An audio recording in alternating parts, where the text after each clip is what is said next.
Hey guys, so Halloween is this weekend, and if you are scrambling around looking for an easy Halloween dessert idea, I have got just the thing for you. It is my trick or treat sundae topped with salted caramel sauce. It is so delicious. It is frightening. Let me show you how easy it is to put together. So the first thing you're going to do is to pick out your favorite Halloween candy. And for me, I think the perfect combination for this dessert is a caramel nougat chocolate bar that has some nuts in it. We're just going to use the little mini variety. So we are going to cut 3 of those in half and then dice them into little chunks. See, and you'll see all that beautiful caramel and nougat and nuts. That is going to be fantastic when we put it into some ice cream.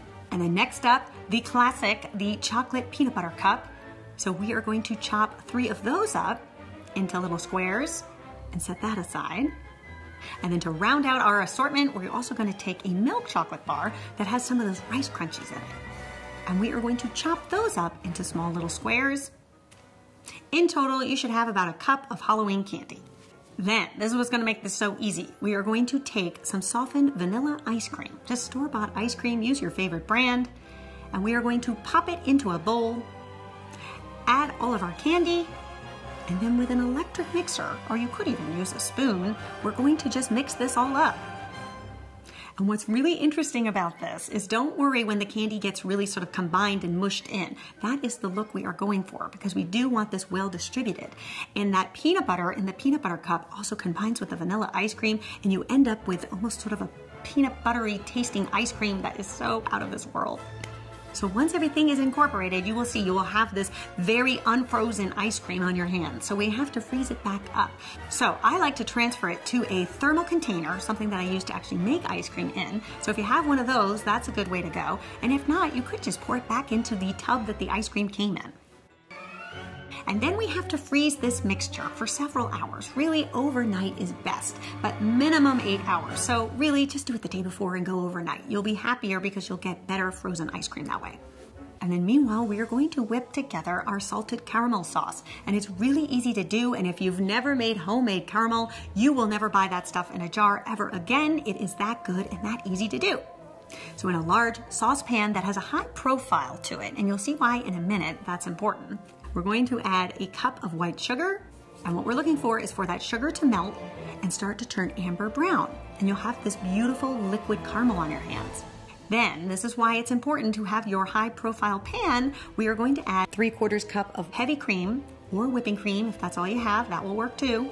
And you will see this mixture bubble up and it'll look just like a witch's brew, but not to worry, it'll settle down as it becomes well incorporated with the caramel. Then you're gonna add a tablespoon of butter. You can go ahead and whisk that all in until that butter melts. A teaspoon of vanilla extract.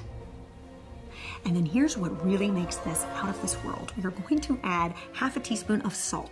So it's best to use either kosher salt or either the Malden sea salt flakes, anything that's just a lighter salt. I wouldn't use like table salt, that might be too strong. Okay, so our sundae is ready to go, and here is a word to the wise. This dessert is pretty decadent, it's pretty over the top, so a little dab will do you. And because of that, I like to serve this in a fancy champagne glass. So 1 big healthy scoop will do the trick, and then you can drizzle over that beautiful caramel sauce. Now it does help if it's a little bit at room temperature, not too hot, otherwise it'll melt your ice cream pretty quickly.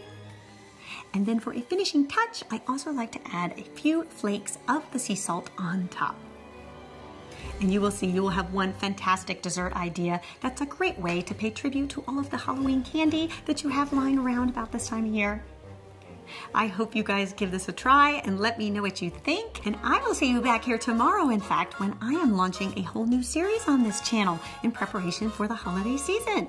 It's going to be called Beth's Holiday Helper Tips. And in those videos, I'm going to share with you all of my tried and true advice, tips, and techniques to make your holidays stress-free this year. Something we all need more of, right? All right, I will see you back here tomorrow. Until then, bye.